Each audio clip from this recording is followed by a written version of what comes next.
Do you think we'll ever go back down? I don't know. Sometimes when you step away from someone and they seem to come back missing you, it's not always what it seems. It's crucial to ask yourself, are they really missing me or the idea of me? Do they miss the person I am with all my complexities and depth? Or do they miss the convenience and the ego boost I provided?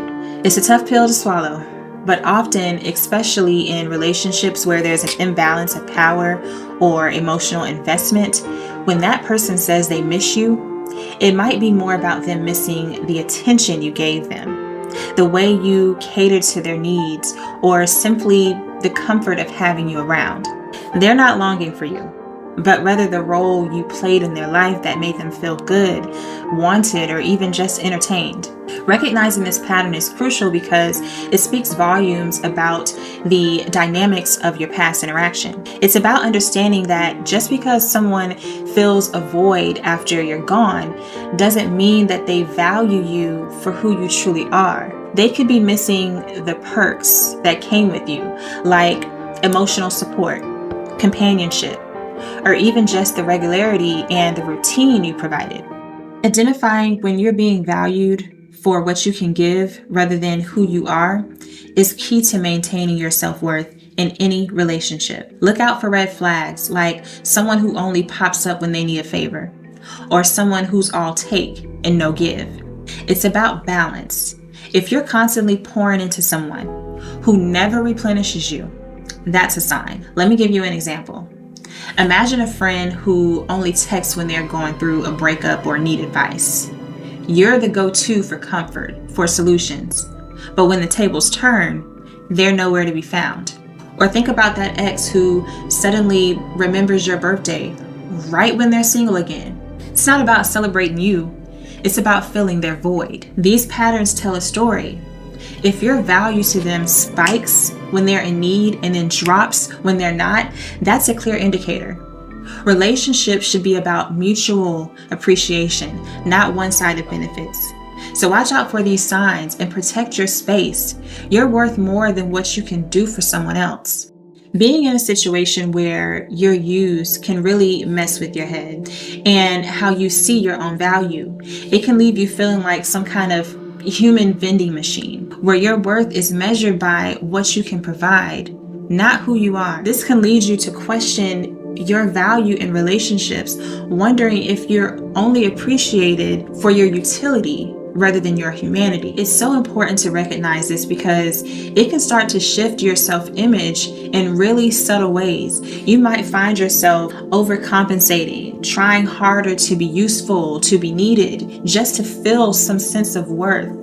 Or you may start to downplay your own needs, brushing off your right to receive support and care because you've been conditioned to believe your role is to give and not to get. Realizing and acknowledging the impacts of the dynamics is a powerful step. It's about reaffirming that you are enough as you are, that your value isn't transactional. It's about setting boundaries that ensure you're valued for your whole self, not just for what you can do for others. Remember, you are worthy of love and respect just by being you. To pull back the curtain a bit on being used and reclaiming your self-worth, you've got to take some proactive steps. First up, set those boundaries.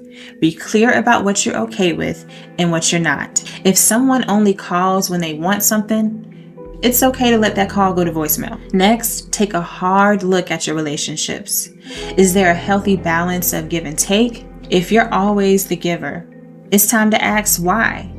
Don't be afraid to reassess or even walk away if the scales are too one-sided. And learning to say no is a game changer. No guilt necessary. Your time and energy are precious. You decide where they go. Saying no to others can mean saying yes to yourself, and that's a powerful thing. Self-care is your secret weapon here. It's doing things that make you feel good, valued, and appreciated. Don't forget to surround yourself with people who genuinely get you, who celebrate you for being you, and who give back as much as they take.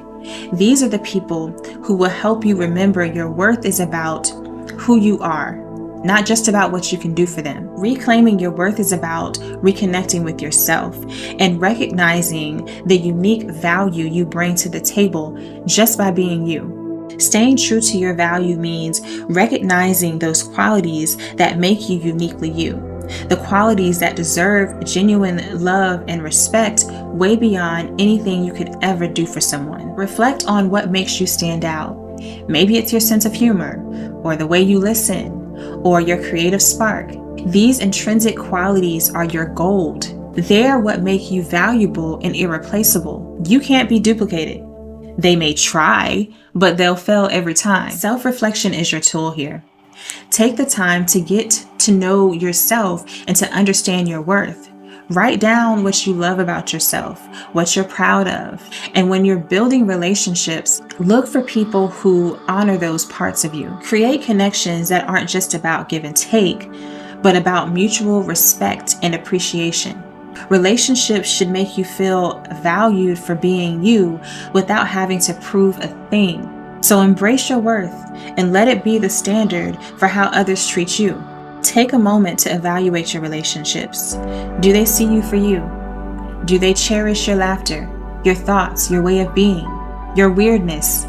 Or do they only notice you when they need something? This distinction is key to understanding your value and ensuring that you're not just being used for someone else's satisfaction. Your value is not a currency spent on others. It's about the richness of your character, the essence of who you are at your core.